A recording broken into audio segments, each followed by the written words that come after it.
everybody, Chaz Large here with another quick video, and this one is a video on how to fix a remote control that's not working. Now, one of the first things that you want to know if a remote control is working or not is if it's actually working. This one is sort of working. Some of the buttons work, some of them don't. I suspect liquid damage, spillage, whatever. Anyway, the quickest way to check is to turn on your phone, anything with a camera, and point the remote at it. So if I point it at this camera up here, you should see a red light flash here. There you go.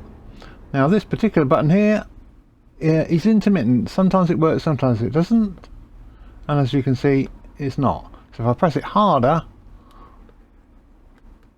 yeah, it just about got it to work. Alright, so it's just working some of the time. So either liquid damage in there or the actual contacts are at fault. So the first thing we need to do is get it apart, and for that you'll need a spudger. Spudger is something like this, and basically first thing you really want to do is take the batteries out, just in case, because if you start messing around with it and pressing the buttons before the battery's done. Checking the battery holder, battery case inside it to see if there's any screws. There usually isn't. It's usually all held together by clips, and basically you get the spudger, put it into the side where the two pieces of plastic, the top and the bottom, join, and then just gently push it down and lever, and you should find it will get to a point where it will pop. It's a bit like undoing the side, there we go, of a laptop or something like that. And once you're into that little clip position there, you can usually just lever it towards the top side, because the clips are usually on the top side clipping into the bottom. So once you get that going, and it can take a little while, but obviously don't press it too hard because you could damage it, but you should get to a point where you can just slide it along and you feel the real tough bit, and that's usually where the clip is. There you go.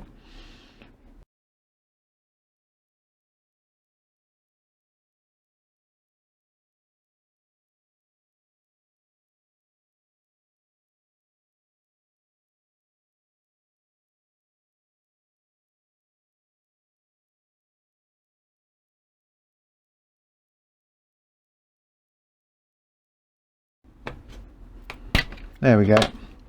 So that then comes apart, and what you have inside the top part is usually a rubber membrane, and the rubber membrane has got little contacts on here, little pads rather on here, and these are usually carbon coated, so they make contact. And then on the actual remote itself, you've got carbon contacts on there, so as you press the button down on there, okay, it presses down on the contacts. You don't normally need to take the rest of the remote out unless there's a big sign of liquid spillage or something on there, in which case you may need to take it out and give it a good clean. What I usually do after I've cleaned all the crud off that's around the side,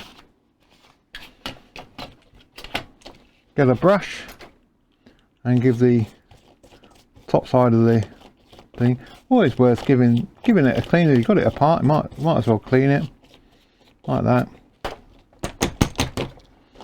Right, you've got an extra little control ring there as well on this one. This is from a Humax PVR.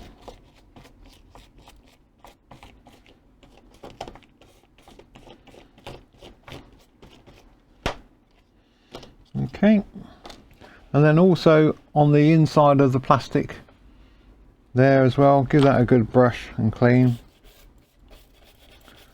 When you send it back to the customer, customer's more than happy if they see that it's nice and clean, especially around where the buttons are, because that's the bit they're looking at.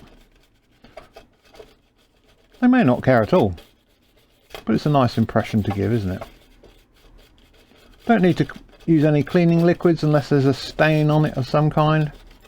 Just a good brush will give it a clean. Now we come to the bit where there could well be a problem, and that's the actual contacts. On this particular one, where the button that is not working properly is up here, we've got contacts, and in the middle of that we've got an LED. So be careful if you're working around it, because these surface mount LEDs, they can be torn off if you go scrubbing too hard. But give it a good clean with a brush. On this particular one, you've actually got the little popper switches as well,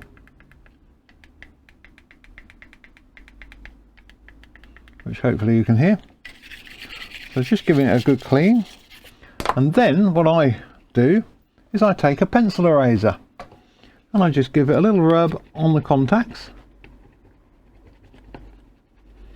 all over here, and on these contacts down here as well. And believe it or not, this actually does refresh the carbon. You're not putting anything onto it, but you're just getting rid of any stuff that may be stuck to the top that's stopping it conducting. Another little brush. Let's pop the batteries back in.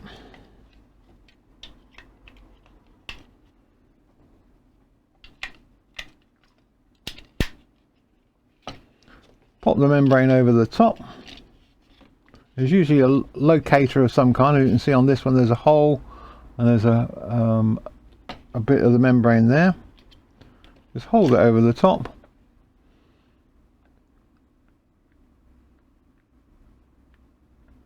That's working every time now.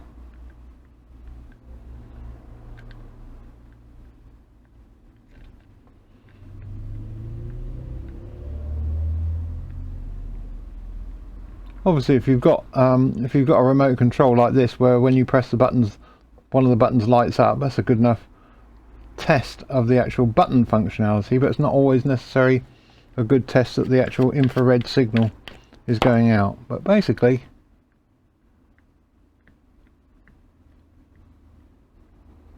every time we're pressing that now, it's working. So I would say that's a fix. Let's pop the ring in there. Sometimes there's a little locator for that, but it doesn't appear to be on this case. Pop that back on there.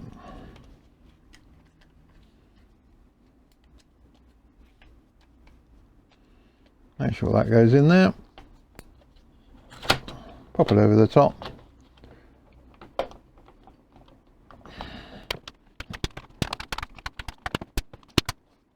Clip it all back together.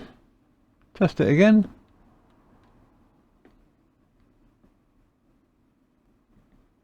And we're done. So that's a quick and easy little fix on a remote control. Obviously there's various other things that could go wrong. The LED could fail, very rare. More often than not, it's liquid spillage got into underneath the rubber membrane, soaked onto the circuit board. Clean it with isopropyl alcohol. That's usually the best way. Batteries go flat. So basically that's it. Thanks very much for watching. Cheerio.